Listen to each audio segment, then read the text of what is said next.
Hello, Antioch. Wanted to bring you some important information this week regarding our regathering process.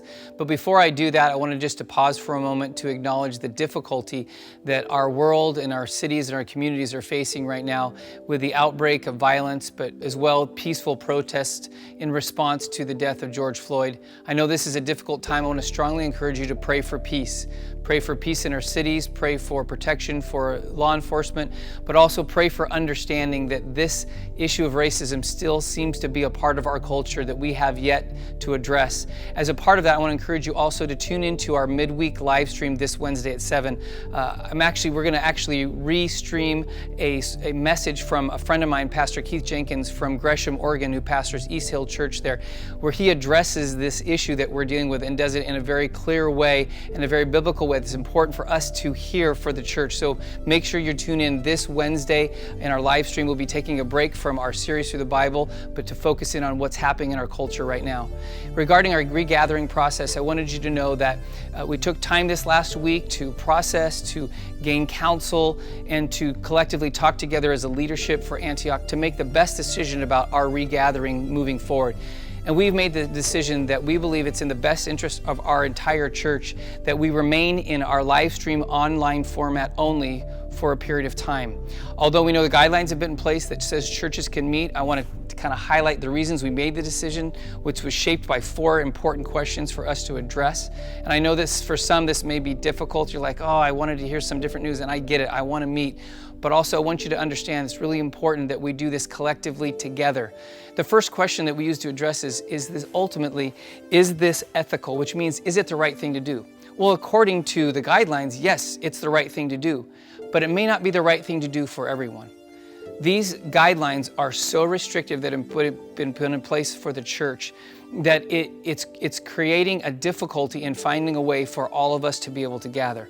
It actually is impossible for that to happen. There's 13 pages of guidelines that we've been given that are required for us to do.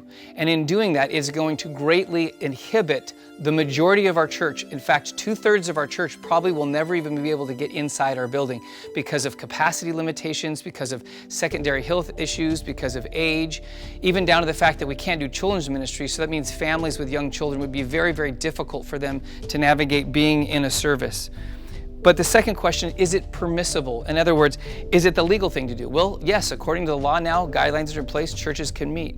But I want you to understand that that means that because there are certain guidelines and requirements, it actually makes it very difficult in this restrictive context for us to do a service that is anything close to what we would normally have done.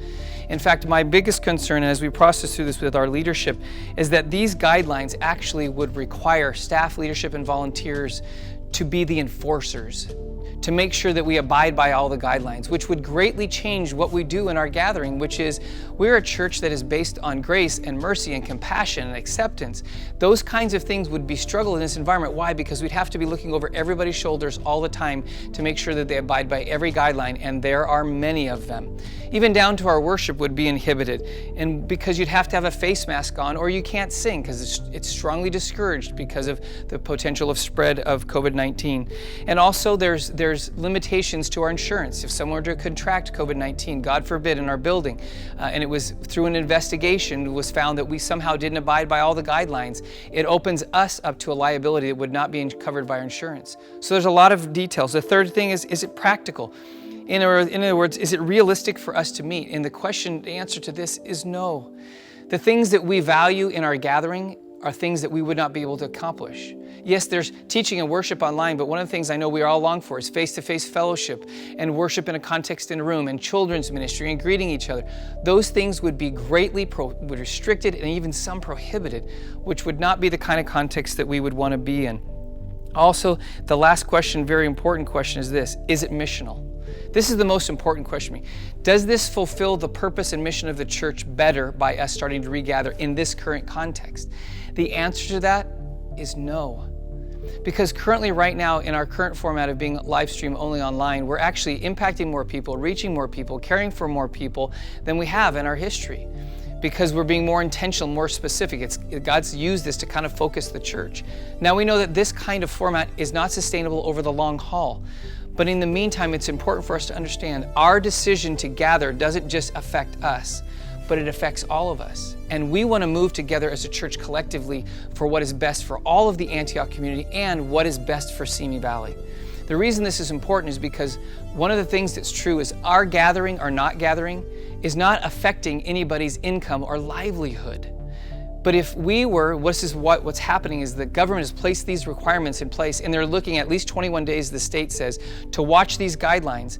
And if there's a spike in COVID-19 cases related to the fact that churches are gathering again, which is considered a high risk, we are essential, but we are high risk because of the environment of how we are connected physically in a building, is that if it starts to rise, then they will pull back the restrictions and not allow us to meet again. But if it will rise, it also could trigger more restrictions for local businesses in our city who are already very vulnerable, some going bankrupt, some having to close their doors. And the worst thing possible for us as a church would be to trigger an outbreak that leads to the loss of income, let alone the loss of lives for others. Because the Bible's clear in Jeremiah 29, as the city goes, so we go. We feel the weight of the community that we live in. So it's our decision to wait. So that means that most likely we're looking at towards the end of June, but realistically like the middle of July, to re-engage some kind of regathering physically. And we are working that out over this next period of time to make sure that we have a plan in place with all the equipment, everything that we need. So you're thinking, well, Pastor John, now what do? I feel a sense of loss. I get it. I understand. But what do we need to do moving forward? I want to highlight some important things very briefly. If you didn't get a chance to tune into our live stream yesterday, which is May 31st, that Sunday morning, I encourage you to go back on our YouTube channel and watch the message. I talked about what is the church.